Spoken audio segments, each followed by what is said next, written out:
Hola, nosotros somos el grupo 5 y en nuestro trabajo práctico para la materia de procesamiento de imágenes y señales vamos a estar hablando de la detección de anomalías aplicadas al tráfico vehicular. En mi caso voy a empezar hablando sobre el concepto de anomalía y de su detección. Una anomalía es un cambio o desviación respecto de lo que es normal, regular, natural o previsible. En otras palabras, es un cambio de estado de un estado normal a un estado que no es normal.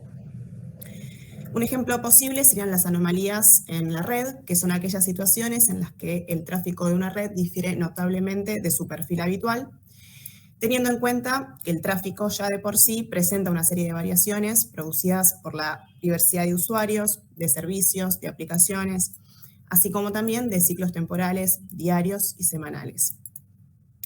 En nuestro caso, nos abocaremos a las anomalías en el tráfico vehicular, que presentan condiciones análogas de estacionalidad y variaciones producidas por los distintos vehículos que circulan. La detección de anomalías es una técnica estadística que se usa para identificar valores atípicos, tanto en datos de series temporales de una métrica determinada, como dentro de un segmento en un mismo momento determinado. Con respecto a estas anomalías, identificarlas, diagnosticarlas y tratarlas en el momento oportuno resulta fundamental a la hora de procesar datos. Si se toman valores atípicos al aplicar un algoritmo de ajuste o de predicción, los resultados podrían ser erróneos y poco confiables. En ese caso, convendría excluirlos. Si se analizan intrusiones de red, por ejemplo, resulta importante detectarlas a tiempo para que los administradores puedan accionar oportunamente. Para una identificación precisa y un correcto diagnóstico es necesario contar con datos sólidos y buenos métodos de detección. Ahora vamos a hablar de los tipos de anomalías y cómo reconocerlas. El primer tipo de anomalía que vamos a ver son las anomalías globales. Una anomalía global se da cuando un data point está muy alejado de la media del dataset al cual pertenece. Podríamos verlo, por ejemplo, como un día en el cual las ventas de un cierto producto se incrementan 500% respecto a la media. Si analizamos el gráfico que tenemos en pantalla, podemos ver que la anomalía es el punto rojo más alejado del resto de los otros puntos verdes que conforman el dataset. El segundo tipo de anomalía que vamos a ver son las anomalías contextuales. Las anomalías contextuales, como bien su nombre indica, tienen en cuenta el contexto del dataset en el cual se está analizando. Por ejemplo, tomamos nuevamente el caso de un e-commerce, donde la mayoría de las ventas en enero se dan durante el día y muy pocas durante la noche. Supongamos que diariamente se venden en promedio 400 y 600 unidades de un producto de forma constante. Si lo graficamos, probablemente no veamos ningún tipo de anomalía global. Pero si analizamos el contexto, podemos ver que en un día puntual, la mayoría de las ventas se realizaron durante la noche, que es un horario poco habitual para las ventas respecto al resto del dataset.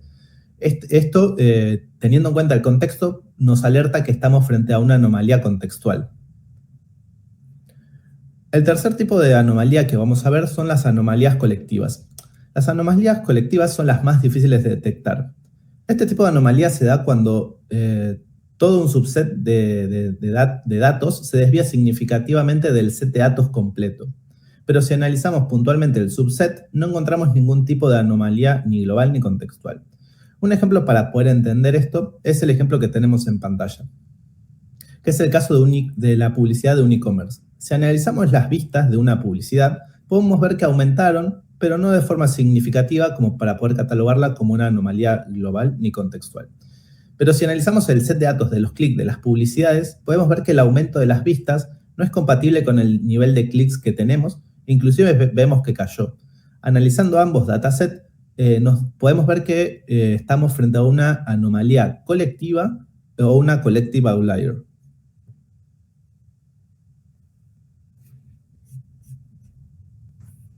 Bueno, las aplicaciones de detección de anomalías pueden ser aplicables en muchos aspectos. Como nosotros mencionamos, estamos enfocados en el aspecto del tráfico, pero también podría ser aplicable en el área de salud, fraude, redes, imágenes, intrusiones.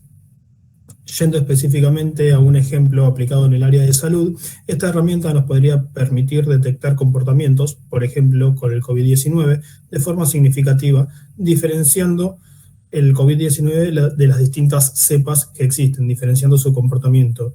y a su vez también diferenciándola de otros tipos de infecciones. Las técnicas de detección de anomalías, si fallan, no nos permitiría separar este comportamiento de forma significativa.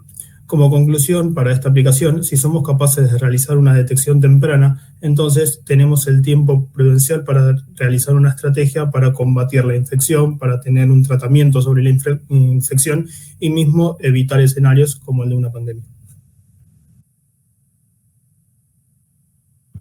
Para el caso de estudio que nosotros elegimos, decidimos centrarnos en el radar o sensor vehicular que se encuentra en la intersección en Avenida San Pedrito y Avenida Alberdi. La información de este sensor puede ser obtenida gratuitamente en este sitio web y bajada en un CSV. La información que se encuentra está dividida por cada hora según la cantidad de vehículos y el sentido de los vehículos que han transitado por esa intersección. Hay una totalidad de casi 50.000 registros que van desde marzo del 2020 hasta enero del 2022.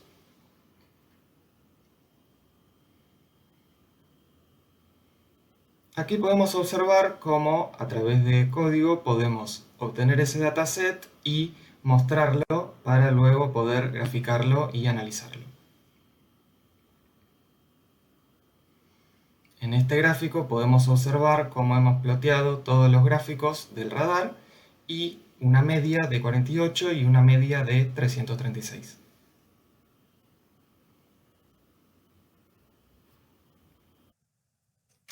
Con respecto a los sensores utilizados, podemos mencionar que para el reconocimiento automático de matrículas, LPR, por sus siglas en inglés, de License Plate Recognition, es un método de vigilancia y control de accesos que utiliza el reconocimiento óptico de caracteres, también conocido como OCR, en imágenes, para leer las matrículas de los vehículos, ya sea que estén en movimiento o detenidos. El gobierno de la Ciudad de Buenos Aires utiliza la tecnología de Lector Visión, que es una empresa especializada en este tipo de soluciones, y los principales elementos que componen la provisión del sistema de LPR son las cámaras Axis de alta gama, las cuales funcionan con luz infrarroja y poseen excelentes prestaciones y prueba de eficiencia para estas implementaciones. También cuentan con unidades de procesamiento provistas por la empresa Eion, que es la línea industrial de Asus, de probada confiabilidad y robustez. Y, por último, licencias para 2 y 4 cámaras según sean calles o avenidas. Este motor de reconocimiento OCR de lector visión le permite reconocer matrículas en un tiempo de análisis inferior a 20 milisegundos, que nos permite procesar una cantidad tal de información para identificar vehículos en circulación de hasta 250 km por hora en cualquiera de las dos direcciones. Asimismo, este software es capaz de reconocer todas las matrículas existentes en imagen sin tener una limitación en número. También detecta placas de 2 líneas, tanto de fondo claro como oscuro, simultáneamente. Cuenta con todo tipo de filtros para el tratamiento de la imagen, como la corrección de perspectiva, filtros sintácticos y gramaticales, para no repetir resultados. Por último, según auditorías externas, posee un ratio de precisión superior al 95% de efectividad. Las herramientas que utilizamos para realizar esta práctica fueron la librería PyCaret para realizar todos los entrenamientos y el modelo de Machine Learning. Utilizamos la librería Pandas para el manejo de datasets y Jupyter para realizar los notebooks en Python que utilizamos para hacer este ejercicio.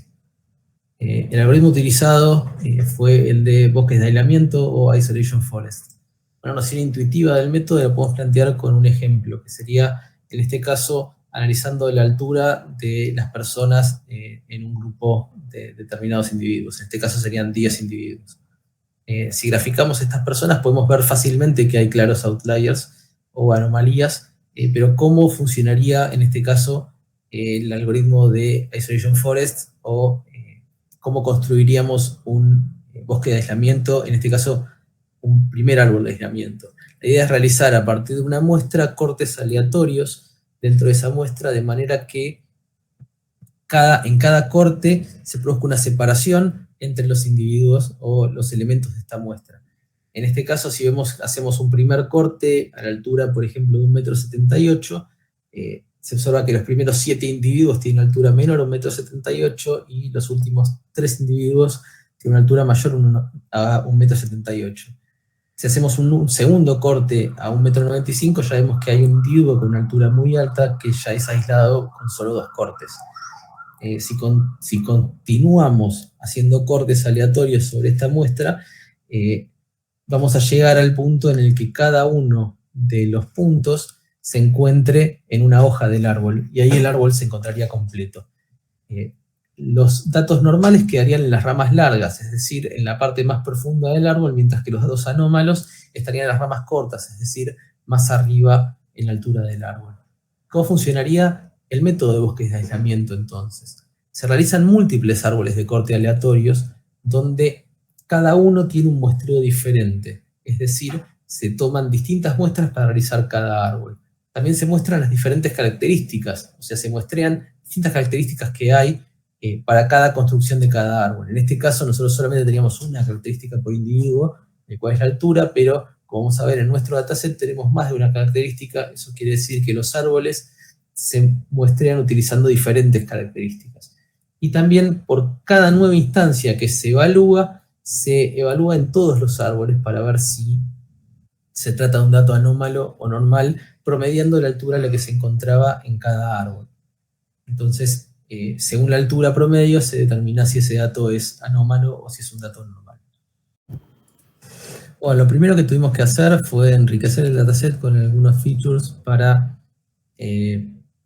agregarle un poco más de profundidad, para no solo tener la cantidad de tráfico que hubo en cada hora del día.